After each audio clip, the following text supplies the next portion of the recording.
बच्चे इस वीडियो में ना हम वन शॉट में क्या करेंगे, realisation account, partner capital, bank account one shot में वीडियो कवर करेंगे, ठीक है। जस्ट 4 मिनट करेंगे। फर्स्ट जो आता है रियलाइजेशन अकाउंट, ये बनता कब है, जब पार्टनरशिप फर्म में क्या हो जाता है बेटा, डिसोल्यूशन हो जाता है, ठीक है। डिसोल्यूशन का मतलब क्या होता है, जब फर्म क्या हो रही है हमारी, खत्म हो रही है।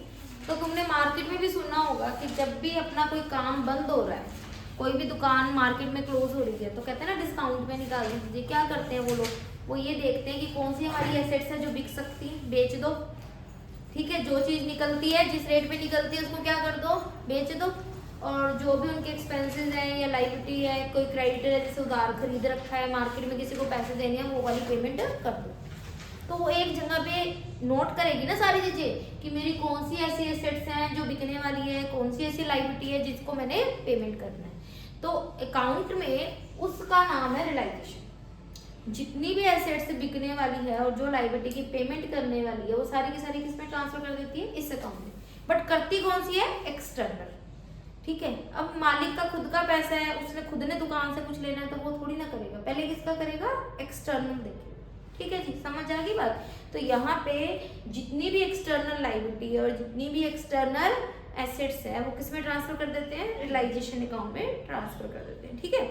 तो जो भी लाइबिलिटीज होती हैं, लाइबिलिटी जब ट्रांसफर करेंगे तो रियलाइजेशन क्या हो जाएगा, क्रेडिट हो जाएगा। तो किस साइड आ जाएगा, क्रेडिट साइड आ जाएगी। यहाँ पे आपने एक्सटर्नल लाइबिलिटी ट्रांसफर करनी है, मतलब लाइबिलिटी की जो लिस्ट है उसमें सिर्फ कौन सी करनी है, एक्सटर्नल करनी है, ठीक है। अब यहाँ पे कौन सी ट्रांसफर नहीं करनी वो लिख लेते हैं, क्योंकि जो बच गई वो सारी की सारी क्या है, एक्सटर्नल। इंटरनल जो चीजें हैं वो हम नोट कर रहे हैं, जो यहाँ पे ट्रांसफर नहीं होती, नहीं होती, मैं वो लिख रही हूँ, वो नहीं लिख रही जो ट्रांसफर करनी है, जो इसमें ट्रांसफर नहीं करनी। तो इसमें क्या क्या ट्रांसफर नहीं करना, पार्टनर का कुछ भी ट्रांसफर नहीं करना, क्योंकि पार्टनर बाहर का बंदा नहीं है, वो खुद का ही है। तो पार्टनर का क्या क्या ट्रांसफर नहीं होगा, ना तो पार्टनर की कैपिटल होती है ट्रांसफर, क्योंकि 3 ही आइटम होती है, पार्टनर की कैपिटल होती है, या करंट बैलेंस होता है, या पार्टनर का कोई भी लोन होता है। तो पार्टनर का यहाँ पे कुछ भी ट्रांसफर नहीं होगा। उसके बाद यहाँ पे पार्टनर्स के क्या होते हैं, एक्यूमुलेटेड गेन्स होते हैं, जो उनका इकट्ठा किया हुआ गेन होता है, वो भी यहाँ पे ट्रांसफर नहीं होगा, क्योंकि वो किसका है, पार्टनर्स का है। कौन कौन से होते हैं वो, general reserve, second is reserve fund, third is reserve for contingency, fourth one profit and loss, 4 तो ये है जनरल वाले।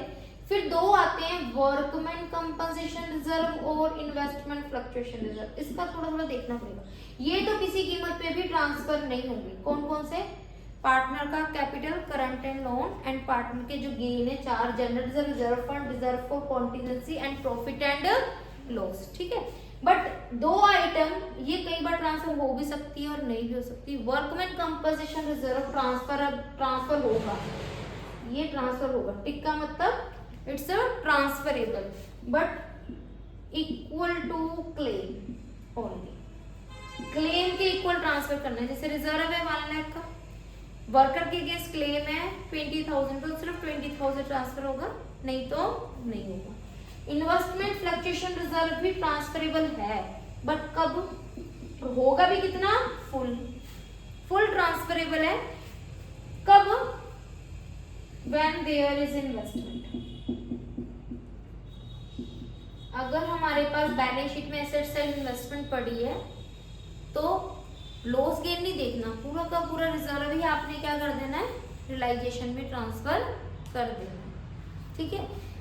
अब ये यहाँ पे क्यों लिखे हैं मैंने, क्योंकि ना ट्रांसफर होने वाली चीजों में, क्योंकि ये ट्रांसफर हो भी सकते हैं और नहीं, ये एक्सेप्शनल है, ये तो ट्रांसफर करने ही नहीं, बट ये तो क्या है, एक्सेप्शनल है, ट्रांसफर हो भी सकते हैं और नहीं भी, ठीक है। कब नहीं होंगे, अगर रिजर्व का कोई क्लेम नहीं है, ट्रांसफर नहीं होगा, या रिजर्व है 1 लाख का, क्लेम है 80 का, तो 20,000 वाला ट्रांसफर नहीं होगा। इन्वेस्टमेंट फ्लक्चुएशन रिजर्व कब ट्रांसफर नहीं होगा, जब इन्वेस्टमेंट नहीं है, ठीक, लिख दिया मैंने, कंडीशन लिख दी, एक्सेप्शनल है, ट्रांसफर हो सकते हैं, आगे कंडीशन भी लिख दी, किस कंडीशन पे ट्रांसफर हो सकते हैं, ठीक है। तो सबसे पहले हमने जो जो लायबिलिटी की पेमेंट करनी है वो यहाँ ट्रांसफर होगी। इसके अलावा जो भी लायबिलिटी बच गई वो सब क्या कर दोगे, ट्रांसफर। मोस्टली क्या लिखते हैं हम, ये चीजें ट्रांसफर होती है भाई, सारी होनी है एक्सटर्नल ही है, इंटरनल कम होती है। मालिक का कुछ भी है वो इसमें ट्रांसफर नहीं करना। बाकी जो क्रेडिटर बच गया, बिल्स पेबल बच गया, बैंक ओवरड्राफ्ट बच गया, प्रोविडेंट फंड बच गया, प्रोविडेंट फंड भी एक्सटर्नल है, बड़ा कंफ्यूजन होता है, वो भी ट्रांसफर होगा। ठीक है, बस पार्टनर्स की ये जो लिखाई है लिमिटेड चीजें, इसके अलावा बाकी सब इधर साइड आ जाएगी बाय कर। ठीक है, चाहे हेडिंग बाय सन्ड्री लायबिलिटी करके लिख दो, चाहे कैसे लिख दो, अलग अलग लिख सकते हो। ऐसे ही जो एसेट्स बिक नहीं सकती वो यहाँ ट्रांसफर नहीं होगी। ठीक है, तो यहाँ पे मैं लिख रही हूँ जो ट्रांसफरेबल नहीं है। First, cash in hand and cash at bank, ये बिक नहीं सकता भाई, इसलिए ट्रांसफर नहीं हो सकता। उसके अलावा और क्या चीजें ट्रांसफर नहीं होती भाई, पार्टनर्स का कुछ भी इधर ट्रांसफर नहीं होता, ना इस साइड आएगा ना इस साइड आएगा। पार्टनर का एसेट साइड कुछ भी पड़ा है, क्या पड़ा हो सकता है, पार्टनर का कैपिटल बैलेंस पड़ा हो सकता है नेगेटिव, पार्टनर का वही सेम करंट या पार्टनर का लोन। ठीक है, सेम साइड, ना इधर होनी ना इधर होनी। लायबिलिटी साइड पार्टनर के कैपिटल करंट लोन पड़ा है, नहीं ट्रांसफर होगा। एसेट साइड पड़ा है, पार्टनर का कैपिटल करंट लोन नहीं होगा। क्यों नहीं होगा, इंटरनल है। एक्यूमुलेटेड गेन नहीं ट्रांसफर होंगे क्योंकि वो पार्टनर्स के हैं। ऐसे ही एक्यूमुलेट लॉस भी ट्रांसफर नहीं होंगे। कौन से हैं दो loss, profit and loss and advertisement suspense. यहाँ पे सबसे अच्छी बात है, ये देखने की जरूरत नहीं है कि ये हो सकते हैं या नहीं हो सकते। जैसे इस साइड तो दो चीजें हैं, हो भी सकती है और नहीं भी। एसेट साइड ये बस चीजें ट्रांसफर करनी नहीं, इसके अलावा जो बच जाए सारा 2 करके लिख ही जाओ। ठीक है, क्या ट्रांसफर नहीं होना, ना कैपिटल होनी ना करंट होना। पार्टनर्स का कुछ भी ट्रांसफर नहीं होगा। पार्टनर का क्या होता है, कैपिटल, करंट, लोन और एक्यूमुलेटेड लॉस, सब पार्टनर्स के। ठीक है, समझ आ गया। गुडविल, बाकी सारे चैप्टर में गुडविल पार्टनर्स में डिस्ट्रीब्यूट होती थी, यहाँ पे गुडविल ट्रांसफर होगी क्योंकि वो बिक सकती है। ये कंफ्यूजिंग पॉइंट है, गुडविल इधर ट्रांसफर होएगी क्योंकि वो बिक सकती है। उसको रख के क्या करेंगे, जब दुकान ही बंद होगी गुडविल का क्या करना है, गुडविल को क्या करेंगे, बेच देंगे। ठीक है, स्टेप 1 दोबारा बोल रही हूँ, दुकान बंद हो रही है तो भी जो भी लायबिलिटी की पेमेंट करने वाली है वो ट्रांसफर होगी, जो भी एसेट्स की यहाँ पे बिकने वाली है वो ट्रांसफर करनी है। इन चीजों को छोड़ के जो बच गया वो सब आपने ट्रांसफर कर देना, सोचने दिमाग लगाने की जरूरत नहीं, सब ट्रांसफर कर दो चुप करके। ठीक है, हाँ जी। उसके बाद अपनों ने एसेट्स ट्रांसफर कर दी, लायबिलिटी ट्रांसफर कर दी, इन चीजों को छोड़कर उसके बाद नेक्स्ट स्टेप क्या होता है, दुकान ये देखेगा कि कौन से एसेट्स पे पैसे आने वाले, कौन सी लायबिलिटी है जिसकी पेमेंट करनी है। उसके बाद प्रोसीजर स्टार्ट करेगा, क्या करेगा, एसेट्स को बेचेगा और लायबिलिटी और एक्सपेंसेस की क्या करेगा, पेमेंट करेगा। सिंपल सी बात है, एसेट्स रियलाइज होगी तो अकाउंट क्या होगा, क्रेडिट साइड आएगा। तो यहाँ पे या तो बाय बैंक आएगा या बाय पार्टनर्स कैपिटल आएगा। बाय बैंक बिल्डिंग सोल्ड, तो इस वाली हेडिंग में बिल्डिंग आ जाएगा। Building is taken over by partner A, तो बिल्डिंग इस वाली हेडिंग में आएगा बाय ए इज कैपिटल करके। ठीक है, तो यहाँ पे बाय बैंक कब आएगा, इफ एनी एसेट्स और इनकम इज रियलाइज्ड, कोई भी इनकम भी आ गई तो भी आ जाएगा। और पार्टनर्स कैपिटल कब आएगा, if any assets is taken over by any partner, कोई पार्टनर अगर एसेट्स ले जाता है तो पार्टनर्स कैपिटल आएगा। समझ आएगा, सेम विद दिस साइड। ठीक है, अगर कोई लायबिलिटी की पेमेंट या एक्सपेंसेस की पेमेंट हो जाए तो क्या लिखना है, टू बैंक, क्योंकि लायबिलिटी इस साइड ट्रांसफर हुई है, उसकी पेमेंट इधर होगी। एसेट जो होती है इस साइड होता है, इसका बैंक ट्रिक बता रही हूँ, इस साइड है, ये इस साइड है। ठीक है, जो भी लायबिलिटीज यहाँ ट्रांसफर हो रही है या नहीं भी की है, आपने उसकी पेमेंट इस साइड लिखनी है, एसेट्स की साइड। ठीक है जी, हाँ जी। तो यहाँ पे टू बैंक, बैंक कब आएगा, इफ एनी लायबिलिटी और expense is paid by firm, कोई भी लायबिलिटी और एक्सपेंस अगर फॉर्म पे करता है, creditors were paid to bank. ठीक है, हाँ जी। Realisation expenses were paid to bank, कोई भी एक्सपेंस और लायबिलिटी की पेमेंट अगर फॉर्म करता है तो टू बैंक। अगर कोई पार्टनर करता है तो क्या आ जाएगा, to partner capital. If any liability or expenses is paid by any partner। ठीक है जी। क्रेडिटर की पेमेंट होगी टू बैंक, बिल पेबल की पेमेंट होगी टू बैंक। अलग अलग क्रेडिटर बिल पेबल की हेडिंग नहीं लिखना, क्या लिखना है, किस हेडिंग में लिखना है, टू बैंक। ठीक है, या तो ये हेडिंग आएगी या ये हेडिंग आएगी, इन दो हेडिंग के अलावा कोई हेडिंग नहीं आएगी। Creditor were paid by the partner A, तो क्या आएगा, टू एज कैपिटल। ठीक है, creditor were paid by the B, तो क्या आ जाएगा, टू बीज कैपिटल। ठीक है, दोबारा से बता रही हूँ, फर्स्ट स्टेप क्या है, हमने जो भी लाइबिलिटी और एसेट्स हैं जिनकी पेमेंट करनी है, एसेट्स की वैल्यू रियलाइज करनी है, फर्स्ट स्टेप में हमने क्या किया, यहाँ पे ट्रांसफर होंगे, एसेट्स इस साइड आ गई, जितनी भी लाइबिलिटी है वो इस साइड आएगी। ये मैंने क्लोज लगाया हुआ, इनको छोड़ के बाकी सारी एसेट्स इधर आ जाएगी, इनको छोड़ के बाकी इनको छोड़ के लाइबिलिटी इधर आ जाएगी, इनको छोड़ के एसेट्स इस साइड आ जाएगी। ठीक है, फर्स्ट स्टेप एसेट्स ले ली, लाइबिलिटी इकट्ठी कर ली। उसके अलावा उसके बाद क्या करना है, हमने सेटलमेंट का काम शुरू करना है। एसेट्स को बेचनी है और लाइबिलिटी और एक्सपेंसेस की क्या करनी है, पेमेंट। एसेट्स इस साइड आते हैं तो इसकी इधर साइड आते हैं। दो ही हेडिंग आएगी, बाय बैंक या बाय पार्टनर्स कैपिटल, इसके अलावा कोई न्यू हेडिंग नहीं आएगी। पार्टनर्स के नाम अलग अलग आ सकता है, ए ने किया, ए ने by S capital, B capital, C capital, पर हेडिंग दो ही आएगी। जैसे stock was realised by bank, इस हेडिंग में आएगा। ठीक है, stock was taken over by partner A by S capital करके आ जाएगा। Stock was taken over by partner B by B's capital, पर स्टॉक, बिल्डिंग, मशीनरी ये हेडिंग नहीं आएगी। ऐसे ही लायबिलिटी और एक्सपेंस की है। ठीक है, समझ आ गया, क्लियर है। उसके बाद हमने क्या करना है, बस प्लस माइनस करके हमने क्या करना है, प्रॉफिट एंड लॉस कैलकुलेट कर देना और कुछ नहीं करना। ये साइड ज्यादा है, ये कम है तो गेन हो जाएगा, ये साइड ज्यादा है और ये कम है तो क्या हो जाएगा बेटा, ठीक है। और ये हमेशा किस रेशो में, चाहे रिवैल्यूएशन में है चाहे कहीं पे भी है, किस में डिस्ट्रीब्यूट करना है, ओल्ड रेशो में करना है। ठीक है, this is the format of realisation. ठीक है, अब मैं फॉर्मेट बना रही हूँ किसका, पार्टनर्स कैपिटल अकाउंट का। ठीक है, हाँ जी मैम, प्रीपेड एक्सपेंसेस ट्रांसफर, हाँ जी सब ट्रांसफर होगा, सब पेमेंट भी होगी। जो भी आप एक्सपेंसेस, जो इनके अलावा आप लायबिलिटी या एसेट्स ट्रांसफर कर रहे हो, ट्रांसफर भी करनी है एंड पेमेंट भी करनी है। ठीक है, लेकिन जैसे ये रिजर्व, एसेट्स से रिलेटेड कोई रिजर्व, ये चीज रहेगी, एसेट्स से रिलेटेड कोई रिजर्व यहाँ ट्रांसफर होता है, ट्रांसफर करना है बट उसकी पेमेंट नहीं करना है। नेक्स्ट हम बना रहे कौन सा account, partners capital account.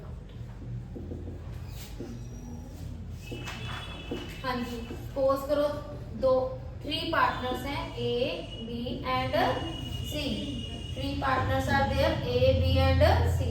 Capital account बनाओगे ना बेटा, सबसे पहले आपने क्या लिखना होता है, कैपिटल अकाउंट का बैलेंस लिखना होता है। बैलेंस कौन साइड आता है, कैपिटल का credit by balance brought down. जो भी तीनों पार्टनर्स का क्या है, बैलेंस है। ठीक है जी, समझ आ गया। उसके बाद जैसे हम पहले चैप्टर्स में करते थे, सेम वैसे ही करना है। यहाँ पे क्या करना है, जो जो चीजें पार्टनर्स को मिल रही हैं, पार्टनर्स का जो जो है वो पार्टनर्स अकाउंट में क्या कर देना है, ट्रांसफर कर देना है। ठीक है, पार्टनर्स का क्या होता है, जो भी इधर है, देखो पार्टनर का कैपिटल ट्रांसफर हो जाएगा। ठीक है, करंट अकाउंट बनेगा तो करंट अकाउंट का बैलेंस भी यही ट्रांसफर होगा, क्योंकि हमने क्या करना है, फर्म को क्या करना है, खत्म करना है। तो कैपिटल का भी जो भी पार्टनर का यहाँ छोड़े है ना, वो सारा सारा किस में ट्रांसफर हो जाएगा, कैपिटल अकाउंट में, सिर्फ लोन को छोड़। लोन कभी भी कैपिटल अकाउंट में ट्रांसफर नहीं होता, बाकी सारी आइटम किस में ट्रांसफर हो जाएगी, पार्टनर की जो जो चीजें हमने यहाँ पे स्किप की है सारी की सारी किस में आ जाएगी, पार्टनर कैपिटल में, क्योंकि वो पार्टनर की थी। क्या क्या हमने स्किप किया था, पार्टनर की कैपिटल, पार्टनर का करंट दे रखा हो तो वो भी यहाँ पे क्या हो जाएगा, ट्रांसफर हो जाएगा। पार्टनर्स के एक्यूमुलेटेड गेन्स, क्योंकि गेन से उनकी कैपिटल वैसे बढ़ जाएंगे। कौन कौन से accumulated gain, general reserve, reserve fund, reserve for contingency, profit and loss, ये सारे सारे कहाँ साइड होते हैं, लायबिलिटी साइड होते हैं। ठीक है, अच्छा वर्कमैन कंपनसेशन रिजर्व वही एक्सेप्शनल है, जितना यहाँ ट्रांसफर हो गया वो ट्रांसफर वो पार्टनर कैपिटल में नहीं आएगा, जो नहीं किया वो पार्टनर्स कैपिटल में आ जाएगा। इन्वेस्टमेंट फ्लक्चुएशन रिजर्व या तो यहाँ आएगा या यहाँ आएगा, जब पूरा का पूरा यहाँ आ गया तो पार्टनर्स कैपिटल में नहीं आएगा। ठीक है जी, तो एक्यूमुलेटेड गेन। ठीक है जी, समझ आ गया। उसके बाद और क्या यहाँ पे आएगा, रियलाइजेशन का अगर गेन है, रियलाइजेशन का क्या है, गेन। जितने भी गेन्स है वो कैपिटल में किस साइड आते हैं, क्रेडिट साइड। लॉसेस होते हैं वो किस साइड आते हैं, डेबिट साइड। पहले बेसिक चीजें लिख लो, ठीक है। हाँ जी, इस साइड क्या आएंगे, जो यहाँ पे पार्टनर्स के ट्रांसफर नहीं किए, पार्टनर का कैपिटल, करंट एंड लोन तो हमने कैपिटल में ट्रांसफर करते ही नहीं, कैपिटल एंड करंट अकाउंट किस साइड ट्रांसफर होएगा, वो डेबिट साइड। अब कैपिटल और करंट का क्रेडिट साइड भी हो सकता है और डेबिट साइड भी हो सकता है। क्रेडिट साइड कौन सा होता है, जो आपका लायबिलिटी साइड होता है, वो कौन सा बैलेंस होता है, क्रेडिट साइड। जो एसेट साइड होता है वो कौन सा बैलेंस होता है, डेबिट साइड। अपोजिट साइड ही आ रहा है हमेशा, ठीक है। तो लायबिलिटी साइड है तो किस साइड आ जाएगा, क्रेडिट साइड। एसेट साइड है तो किस साइड आ जाएगा, डेबिट साइड। किसी किसी क्वेश्चन में दे रखा है, ठीक है। अगर किसी का कैपिटल का डेबिट बैलेंस है तो क्या लिख दोगे, टू बैलेंस ब्रॉट डाउन।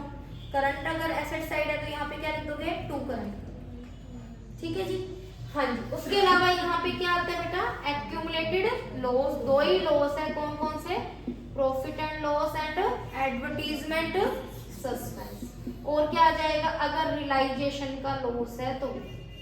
और ये सब आइटम किस रेशो में आती है, ओल्ड रेशो। दोनों साइड देखो मैंने सेम चीजें लिखी, कुछ नहीं लिखा, ठीक है। अब लास्ट जो यहाँ पे बच गया ना हमारा, क्या बचा है, पार्टनर्स कैपिटल में जो जो आइटम ट्रांसफर हुई है, कौन सी हुई है, जो भी एसेट्स कोई पार्टनर लेके जाता है या लायबिलिटी की पेमेंट कोई पार्टनर करता है, ठीक है। शॉर्टकट तो क्या है, देखो इधर कुछ भी ट्रांसफर हुआ है वो हमने किस साइड लिखा, पार्टनर कैपिटल में क्रेडिट साइड। इधर वाली जो भी चीजें थी वो हमने किस साइड लिखी, एसेट साइड, ठीक है। रूल के अकॉर्डिंग क्या है कि गेन होगा तो कैपिटल इंक्रीज होगी, क्रेडिट साइड। लॉस होगा तो कैपिटल डिक्रीज होगी, तो डेबिट साइड, ठीक है। तो शॉर्टकट में तो जो पार्टनर कैपिटल यहाँ आएगा वो पार्टनर कैपिटल में किस साइड आएगा, क्रेडिट साइड। जो इस साइड आएगा वो किस साइड आएगा, डेबिट साइड, ठीक है। अब रूल के अकॉर्डिंग क्या है कि कोई भी एसेट्स अगर कोई पार्टनर लेके जाता है तो उससे उसकी कैपिटल क्या होती है, कम होती है, तो किस साइड आएगा, डेबिट साइड। तो यहाँ पे क्या आएगा, टर्म यूज करोगे टू रियलाइजेशन, क्योंकि एसेट्स कोई भी लेके गया, किसके थ्रू लेके गया, रियलाइजेशन। पिछले चैप्टर्स में अगर कोई एसेट्स लेके जाता था ना, बिल्डिंग मशीनरी, तो हम यहाँ क्या करते थे, to building to machinery. But यहाँ पे कोई भी एसेट डायरेक्टली लेके गया, किसके थ्रू लेके गया है, रियलाइजेशन के थ्रू। तो यहाँ पे क्या लिखोगे, रियलाइजेशन। कब, if any assets is taken over bye any partner. तो अगर कोई लायबिलिटी की पेमेंट कोई पार्टनर कर रहा है तो एक बार ही पार्टनर पे कर रहा है ना, पर बाद में किसको देंगे, फॉर्म इसको देंगे, तो उसकी कैपिटल क्या हो जाएगी, इंक्रीज। तो यहाँ पे क्या आ जाएगा, by realisation if any liability और expense is paid by any partner. Otherwise in short क्या है कि जो भी यहाँ पे आएगा, जो भी इधर पार्टनर्स कैपिटल करके आएगा वो किस साइड आ जाएगा, पार्टनर कैपिटल में क्रेडिट साइड। जो इधर पार्टनर कैपिटल में वो किस साइड आएगा, डेबिट साइड। सारा कुछ अपोजिट है शुरू से लेके लास्ट तक शॉर्टकट में। जो इधर की लायबिलिटी थी, बैलेंस शीट में क्या होता है, लायबिलिटी इस साइड होती है, एसेट्स इस साइड होती है। लायबिलिटी इधर ट्रांसफर होगी, एसेट्स इधर ट्रांसफर होगी। फिर इधर वाली जो ट्रांसफर है उसके पैसे मिले हैं तो वो किस साइड है, इधर साइड है।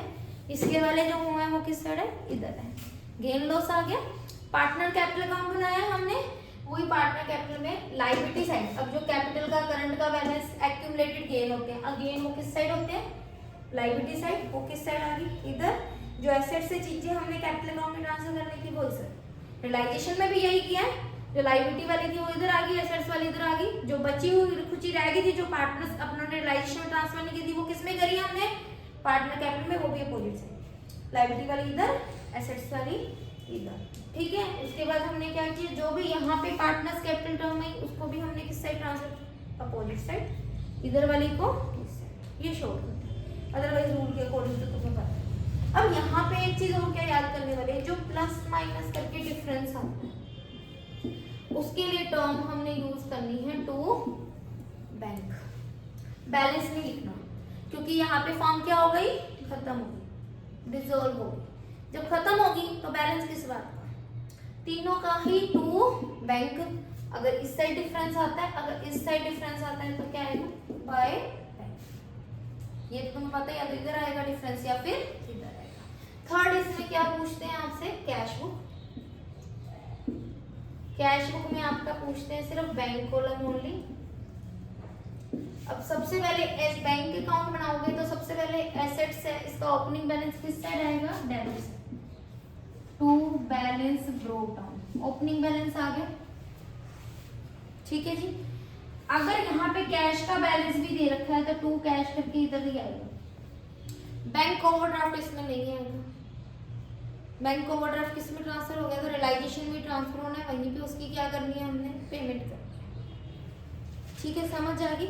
लेकिन कैश इन हैंड और कैश एट बैंक यहाँ ट्रांसफर होगा। कैश एट बैंक को क्या लिखोगे, टू बैलेंस ब्रॉट डाउन करके लिखोगे। कैश इन हैंड को क्या करके लिखोगे, टू कैश, ठीक है जी, समझ आ गया।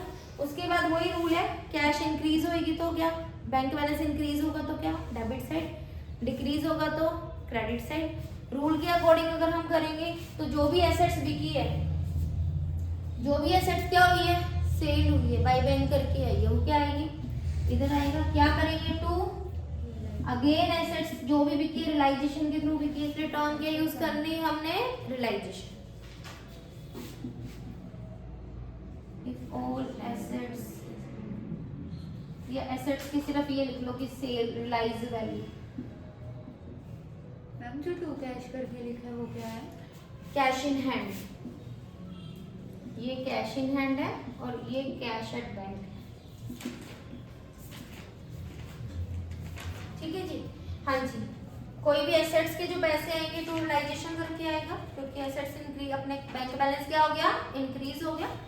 और लायबिलिटी और एक्सपेंसेस की जो हमने बैंक के थ्रू पेमेंट की है उससे क्या होगा, बैंक बैलेंस डिक्रीज, जो +1 में कैश बुक की थी, कैश इंक्रीज होता था, डेबिट साइड डिक्रीज है तो क्रेडिट साइड, बट वो इंक्रीज होता था अलग अलग लिखते थे। यहाँ पे किसके थ्रू आया है, रियलाइजेशन के थ्रू, इसलिए टर्म क्या यूज करनी है, टू रियलाइजेशन। जितनी भी पेमेंट्स करोगे उसको किसके थ्रू किया हमने, लायबिलिटी और एक्सपेंसेस की पेमेंट रियलाइजेशन के थ्रू किया, तो यहाँ पे क्या टर्म यूज करोगे, बाय रियलाइजेशन, लायबिलिटी और एक्सपेंस पेड बाय चेक, ठीक है।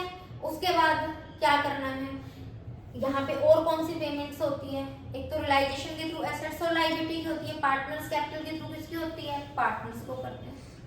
जो इधर टू बैंक है इसका मतलब पार्टनर्स को क्या किया हमने, पेमेंट की है, वो किस साइड आएगा, क्रेडिट साइड। जो इधर बाय बैंक है उससे पैसे मिले हैं वो किस साइड आएगा, debit side. By partner capital if paid to partner, to partner capital if received from partner. अब मैं इसको शॉर्टकट में बता रही हूँ। जो भी यहाँ पे टू बैंक था वो बैंक अकाउंट में ट्रांसफर हो गया, किस साइड हो गया, अपोजिट साइड, कौन साइड, क्रेडिट साइड। जो यहाँ टू बैंक था वो किस साइड ट्रांसफर हो गया, बैंक अकाउंट में ट्रांसफर हो गया, कौन से साइड, क्रेडिट साइड। अब जिस अकाउंट से ले रहे हैं वही टर्म यूज करेंगे। यहाँ की टू बैंक ले रहे हैं तो क्रेडिट साइड क्या यूज कर रहे हो, बाय रियलाइजेशन।